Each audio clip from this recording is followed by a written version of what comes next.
So you had mentioned kind of the way particularly a stand-up comedian, can be judged, that the audience believes that they're seeing some version of that person on stage.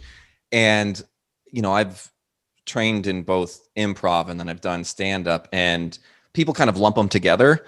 But in my brain, there's two vastly different practices, particularly with respect to the relationship to the audience. So, not that improv can't be done as a solo performance, but usually you have other people on stage.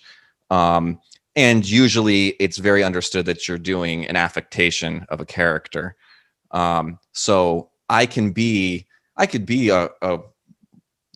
to some degree, a horribly racist character on stage, and people, not only do I feel like they wouldn't judge the performer in the same way, but they would also feel more of a liberty to laugh at that. Because this isn't real. This isn't how this person feels. But with stand-up, there is this perception that, what this person is saying on stage, that they are the author of that viewpoint and that they live that viewpoint. And, if you fail as an improviser on stage, the worst case scenario is they say, that person's not very funny. Maybe they feel sorry for you. If you say something a joke that doesn't go over well as a stand-up, people don't like you as a human being, and there's this, the falls are much further and harder. Stand-up. Yeah, there's a latitude given in improv because if everyone knows that the performers need a bit of time to find the joke, and that's part of the play. And so, you can be given a scene and there's a bit of time where everyone's working out, okay, exactly what is this? Of course, there's the extra frisson and the extra pleasure because in all live stuff, there's a component of, we were there the night that happened. Yeah. But that's even more the case with improv. Though I also get the impression that if you do improv a lot, you get the same suggestions of the audience, or that audiences aren't very inventive with their suggestions. And it's like, oh God, somebody's saying that again. But actually, the thing I was going to say, that was an interesting, you had it that way around, which is say you did a joke that was read as racist as a stand-up comedian, that would be seen as worse than if you did it in improv.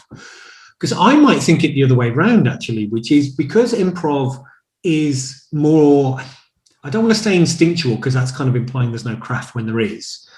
But if somebody immediately improvised a racist character, I would be thinking, hang about, those thoughts clearly weren't that far from their consciousness to be able to latch onto that quickly.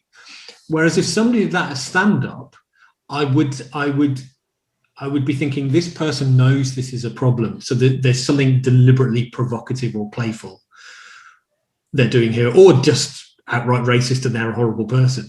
But the improv thing, again, I haven't done it and you have, but surely there is some, I'm not going to get Freudian in all of this, but it's going to connect to something that is, your understanding of the world, isn't it? Well, improv, and not that, stand-up, you can do act outs and stuff, but in improv, there is a theatrical performance to it. And so you do kind of, even if you don't hold these beliefs, you are dependent on hanging your performative hat on tropes that exist. So I don't have that much time on stage. If I'm coming out and I'm going hey, do you have a brown bag for this beer or something like that? I need to immediately, I'm kind of going disheveled. I might be dirty because I'm scratching my head, and I'm a beer in a brown bag, and I'm probably a homeless character or something. You have to do these things that are snap judgments. And as that goes, you end up, of course, stereotyping. And even if you asked me as a human being, is that what you think homeless people are like? I'd probably say, no, of course not. We have a massive housing crisis, blah, blah, blah, blah, blah. But you're not really afforded that that leeway and that time and nuance on stage necessarily. Oddly, I would say with improv, I would probably fall into the trap of being that the same painting with a broad brush sitcom that I was complaining about is, okay, I need to make sure that most of the people in the audience get what I'm going for here. Okay. But yeah. It's a surprise thing as well, isn't it? The surprise, the ways in which you respond to surprise. I'm aware that when I'm surprised by things pleasantly, I laugh. That's like, it's a signal that I do to go, wow, that's brilliant. But I've also become aware the last few years that I do that in class. When a student says something really interesting, that really surprises me, I laugh.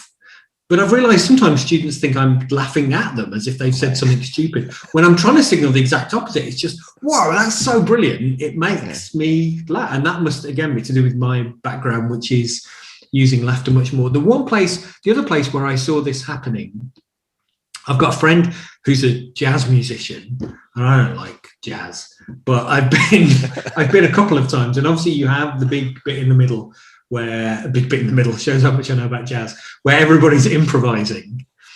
And I found it really fascinating because I was sat at a table with all his jazz friends and they kept laughing, but they weren't laughing at it. They were laughing because they were surprised at it, how brilliant it was, that the laughter was a noise of appreciation. Yes. And I was kind of really startled and I was thinking, oh, am I meant to laugh? What's this? But it's not a long laugh. It's just it's just this really short kind of laugh. Yeah. And it was really sort of interesting to see that because it was clearly not a point. I found it fascinating at this jazz thing, so I couldn't work out where you were meant to clap and not clap. And I was just like learning the rules of clapping. I didn't know what the rules in different places. Anyway, and so those are points where you can't clap. So you laugh instead. And they do a laugh and then look at each other as if to go, oh, do you see that brilliant bit of improv the person did on whatever instrument they were playing? So yeah, it's clearly a noise we use for other purposes, which is about surprise and all that kind of stuff.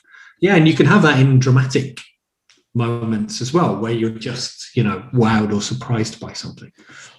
You just made me think of something that, so improv gets a much easier laugh than stand-up does.